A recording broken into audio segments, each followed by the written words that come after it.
Best in Parcel Award goes to Super Tinderang Nanay. Ayan guys, tambak ang parcel ko ngayon, 3. And take note, 1,000 po lahat itong mahigit. Sabi ng mga katabi ko guys, wow, Best in Parcel Award ka. Daming pera, sana all. Ang hindi nila alam guys, yan ay paninda. Hindi ko naman kailangan sabihin sa kanila guys kasi masusunod nila kung saan ako kumukuha ng paninda ko. At ano bang laman ng paninda ko na to? Tingnan natin guys, buksan natin. Ayan, buksan po natin kung ano ang laman nito. Ang ganda ng pagkaka-wrap niya guys. Maganda yung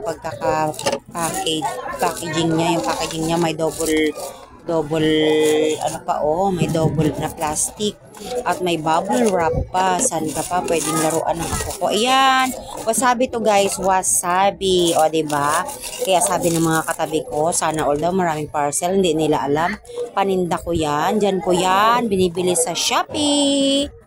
Next, tingnan natin yung pangalawa kong parcel. Kung ano. Buksan ulit natin guys. Ayan. Very good ang kanyang packaging bang tawag doon. Very good siya. Kasi doble-doble. So, siguradong hindi mapipit-pit ang aking paninda. Hindi makukupi. Yan. At hindi masisira. Very good Shopee. Ops, wasabi ulit. Bakit dalawa ang wasabi ko? Kasi po, isang spicy, isang hindi. At bakit sa Shopee umuorder si Super Tinderang Nanay ng wasabi?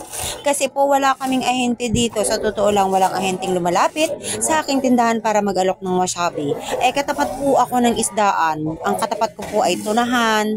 So maraming bumibili para magkilaw daw sila. Kailangan daw po nila ay wasabi. So sabi ng katapat ko, ay umorder ka ate ng wasabi para may maitinda ka. At nang sayang pa rin yung konti mong tubo. So yun guys, naisip ko sa Shopee. Pero hindi ko naman dito pinagsasabi na sa Shopee ako kumuha ng ganyan ko. Na kaya ako may wasabi. So wag nyo na lang sabihin ha. 242 divide by 3. 81 po ang puhunan ko. Plus, dagdag siguro 81.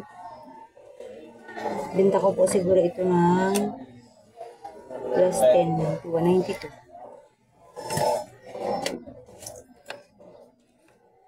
Ito guys, ay namumuna ako ng 242. 242 divide by 3 is 80 and 66 centavos po yung punan ko. Samantalang ito kanina guys, is namuna naman ako ng 294. So, 294 divide by 3 is 98 po yung punan ko nito. So, ititinda ko po siya ng 110. Hindi po pala sila pare-pareho. Sorry lang po, mangyan lang. Tignan nyo. Kung mapapansin nyo, iba-ibang klase niya. May spicy, may ganon, may ganito, fuming, showishin. So, yan. Ganon po yung ginagawa ko. Nag-order na lang po ako sa online. Kasi walang ahente dito sa amin. Next, yung isang parcel ko, hindi ko lang po alam kung ano ito. Kung paninda ba ito. Kasi po guys, parang hindi ko na rin, minsan order lang ako ng order, hindi ko na natatandaan po ano yun. Ito po ay nagkakahalaga ng 530. Ito po pala yung mahal.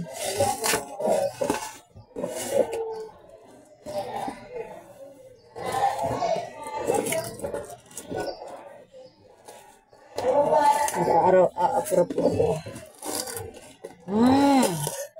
So guys, ito pala siya.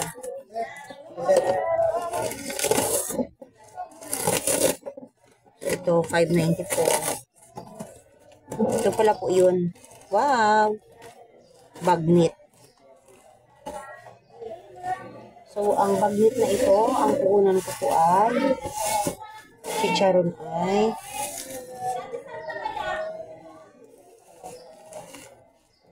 53.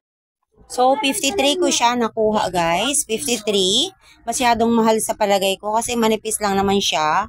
Hindi ko naman kasi masyadong natansya, guys. Dahil order nga lang sa online. Parang hindi mo siya pwedeng ibenta rin ng mahal. So, ibibenta ko na lang po siguro ito ng 60 para mabawi ko lang yung pinakapuhunan niya at may tubo din konti. And then, di na lang po ako uulit na mag-order nito.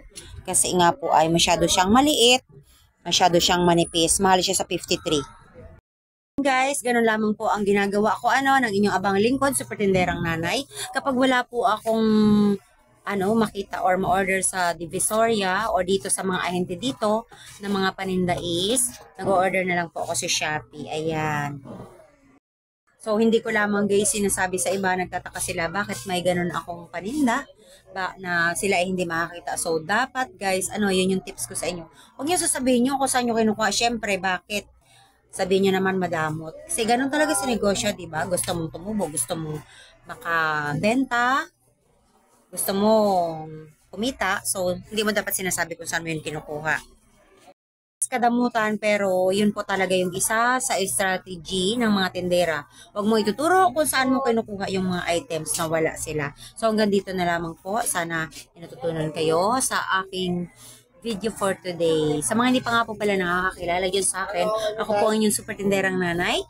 Paki-subscribe naman po ako at paki-click ng bell button na maging updated po kayo sa aking mga bagong video. Maraming salamat po. Itulit ang inyong super tinderang nanay. God bless us all.